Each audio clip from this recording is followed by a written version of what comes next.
Hey guys, welcome to Tech Team channel. Hope you guys are having a wonderful day.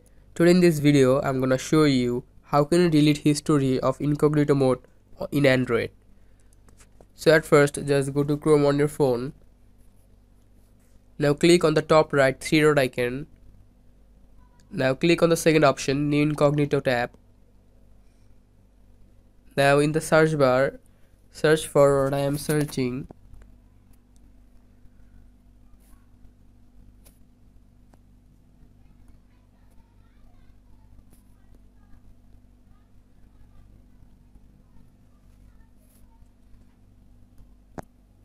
After searching this, just click on the left middle option DNS and click on the clear host cache.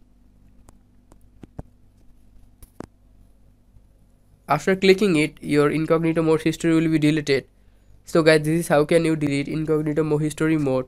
Hope you find this video helpful. If you find this video helpful, then give a thumbs up and don't forget to subscribe the channel. Thank you so much for watching the video.